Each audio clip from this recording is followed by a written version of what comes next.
Hey everybody, Nick Espinosa, your chief security fanatic here, and it is Monday, so we are doing breaches of the week. We normally do it Sunday, but as I mentioned on my last video, my next few weekends are completely screwed up thanks to travel and a whole bunch of other stuff. But with that, we have no time to lose, so let's get to the breaches of the week. And before I begin, I'd like to thank the following people that sent me a lot of this information, and that is Jason Dance, Chris Fellon, Jacqueline Wolf, and Barrett Peterson. Thank you so much.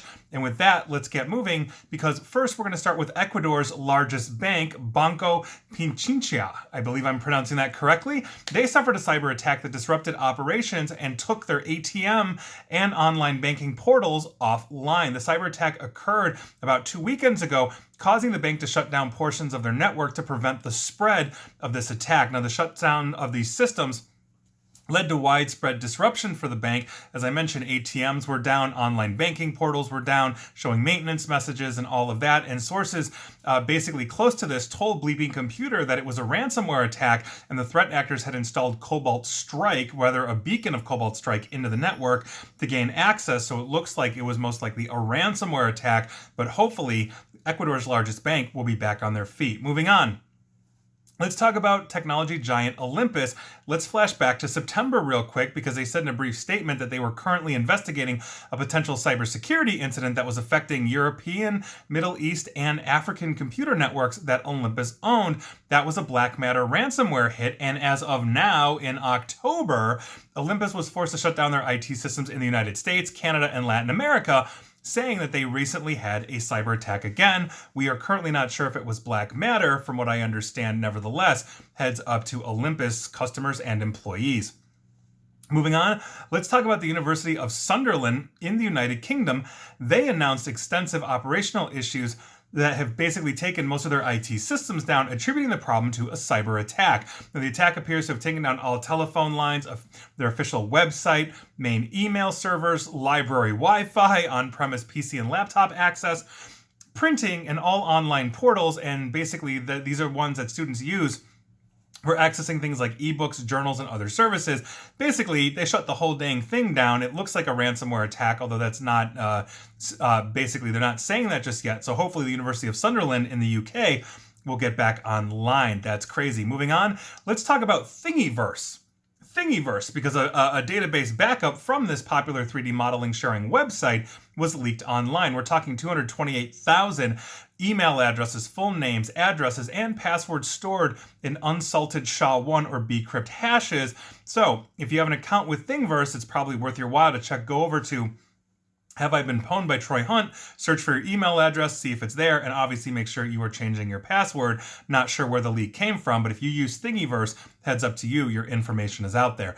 Moving on, let's talk about computer giant Acer. A spokesperson for them confirmed the other day that the company suffered a second security breach this year after attackers advertised the sale of more than 60 gigabytes of their data, obviously in the dark web. Now, it supposedly contained customer details and login information for Indian retailers and distributors. The data was shared on Raid, which is a forum used by threat actors over the past years to extort companies and sell stolen data. Samples of the data, along with a video of the rest of the files, were shared by the threat actor, and the publication The Record was able to confirm that this data was leaked this past Wednesday. So heads up to you if you're a customer, I guess in India, of Acer computers. Moving on, let's talk about Melia. This is one of the largest hotel chains in the world, because they had a cybersecurity incident that crippled activities at basically most of their operations. Now, the incident occurred in the early hours of Monday, October 4th, and affected Melia's Spain-based operations primarily, where the attackers took down parts of the internal network and some of their web-based servers, including its reservation system worldwide and public websites. Several Spanish news outlets reported the incident as a ransomware attack. No ransomware gang, though, has publicly taken credit for the intrusion that I could find as I was looking for this, nor has the hotel's name been listed on any ransomware leak sites as a potential victim, although obviously that's not an indication that it wasn't a ransomware attack, as some ransomware gangs don't run these sites, and I've personally been involved in those that can show you proof that they have it, but they don't actually run leak sites, figuring that's probably bad for their own targeting by law enforcement and intelligence around the world. So heads up to you if you stay at or work for Melia hotel chain, the hotel chain. And finally, And this is a bit of a shorter week, and I apologize for that with all of the traveling and everything, but I did go looking and there wasn't a huge amount, but we've got some really interesting finalies for you, at least two here. I believe it's two, if I'm remembering what I just wrote in my own notes. Now, the first one we're going to be talking about is actually something that I've talked about extensively here basically on my radio show, as well as in video and podcast form on my daily videos, and that is the ransomware attack on water treatment plants here in the United States. Ransomware gangs have silently hit 3 U.S. water and wastewater treatment facilities this year in 2021, according to the U.S. government in a joint cybersecurity advisory published by the FBI, NSA, CISA, and the EPA. Now, these attacks, which had been previously unreported, because I've mentioned a couple, one in Oldsmar, Florida, and another one that I can't remember, these are separate from that. These took place in March, July, and August, and hit facilities in Nevada, Maine, and California, respectively.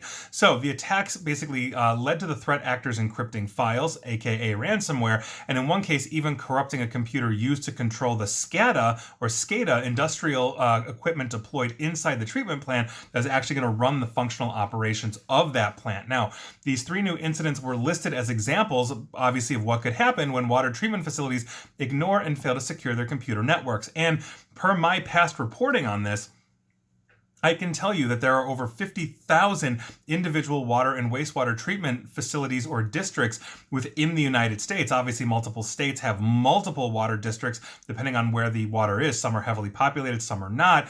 And the problem that we have is that these small and local governments, of which there are the vast majority of them, simply do not have the resilience. Something like the reporting said, something like 60 to 70% recognize they need to do this, but they haven't done it. Most of them don't even have a good asset management program to know when their devices are on the network or not, if they're up to date or not. These are huge problems that small organizations have. Wastewater is no different. That is a huge problem. And so we have to make sure that as we are improving the federal government cybersecurity standards, which is something the Biden administration has been very gung-ho on, not to mention the release of the CMMC, or Cybersecurity Maturity Model Certification, by the Department of Defense in January of 2020, that is now being adopted by other federal agencies such as Treasury, Homeland Security, NASA, et cetera, et cetera. This is basically going to help secure and harden the federal government as it attempts to basically right the ship when it comes to technology debt for itself the next to 5-10 years, but that has to trickle down into state and local governments because they're the easier targets. It's much easier, if you're looking at it from the corporate world, to hit a small to low mid-sized business to extract money, because oftentimes they're not spending on their cyber defense strategies as the enterprise level security or enterprise level companies are with their security. So that's a huge problem that we have here. And because we need water to survive, not just us, but livestock and everything else in between, that is a huge problem. So hopefully this will be the wake-up call to state and local governments to actually start spending money on these critical aspects of our infrastructure, so they're not running things like an old Windows 7 machine that anybody could easily break into, especially when they're exposing the remote desktop side of that to the public, which is literally what happened in Oldsmar, Florida, and somebody attempted to introduce lye into that water supply, basically potentially poisoning the roughly 15,000 people that lived in that water district. This is what we're talking about.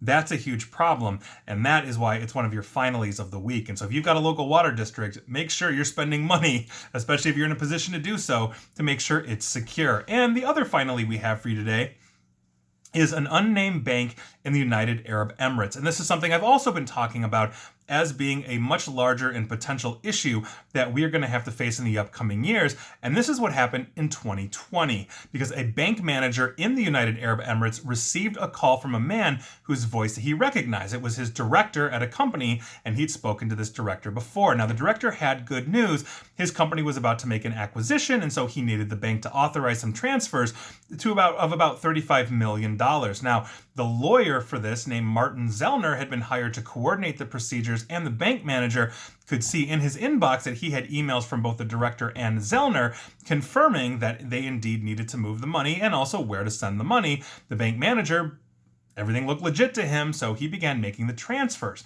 But what he didn't know, and you probably know where I'm going with this, is that he had essentially been duped as part of an elaborate swindle, one of which the fraudsters had used what is known as deep voice technology to clone the director's speech, according to a court document unearthed by Forbes, where I'm getting this reporting from, in which the UAE had sought American investors' help in tracing $400,000 of stolen funds that went into U.S.-based accounts held by Centennial Bank here in the United States. The UAE believes this was an elaborate scheme involving at least 17 individuals, which sent basically the stolen money to bank accounts across the globe to scatter it out. Now, a little more detail was given in this document, with none of the victims' names being provided.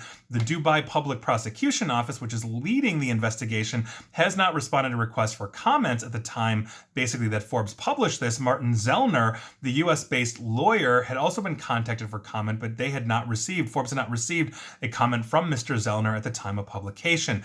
It is only the second known case publicly of fraudsters allegedly using voice-shaping tools to carry out theft like this, but it appears to have been far more successful than the first.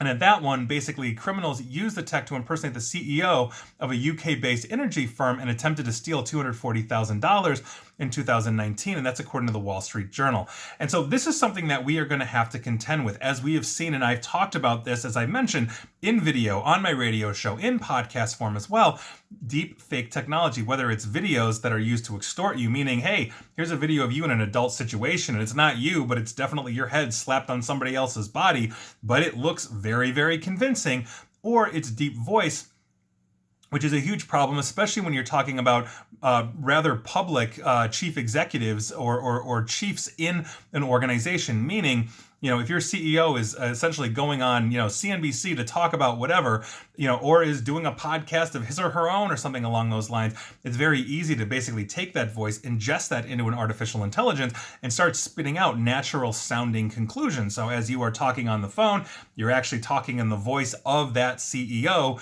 that you're impersonating, or that high-level company executive. And if you've talked to them a million times and you've gotten access to, let's say, their email box, then you start to understand the correspondence. Oh, they've got 3 kids. They've got a dog named Fluffy. They live in wherever they live in, et cetera, et cetera. Oh, hey, how's that? Blah, blah, blah, blah, blah. Oh, by the way, I know you're a Cubs fan because you mentioned that you like the Chicago Cubs or the LA Raiders, or, take your pick or whatever. Hey, let's talk about that, while you're then casually asking for that simple $1 million transfer, which may just be another day at the bank for you, another day at the large company. These are things that we really have to understand are going on. And here is the proof. And it's going to continue to get worse as we continue to improve deep fake technology, whether it's voice or video. These things are going to be running rampant, which really underscores the fact that you need to have basically one-on-one codes that are not electronic based. This is what I typically recommend. So let's say you're going to go travel overseas and it's public news. It's going to be, published on the Financial Times, companies spinning up a new plant in wherever. If basically you're calling back into the office saying, hey, I'm the CEO and I need you to move, $1 million, $10 million, whatever it is, to get this going, make sure you've got a verbal code that was agreed upon ahead of time and it's not an email or text message or anything else. That way, if that code's not given verbally, it's not that person. And that's something that's so basic, it's so simple, it's been used by militaries for millennia, for passphrases, but it works, and it works effectively well. Just don't reuse that code, because if the attackers hear it once, they will try it again. So there you go. Those were your breaches of the week. Were you affected? Let me know. And please like, share, follow me here on Facebook and Twitter at NickAESP. And please feel free to subscribe to me at YouTube as well. And as always, stay safe, stay online, and please stay private. Thanks, everyone.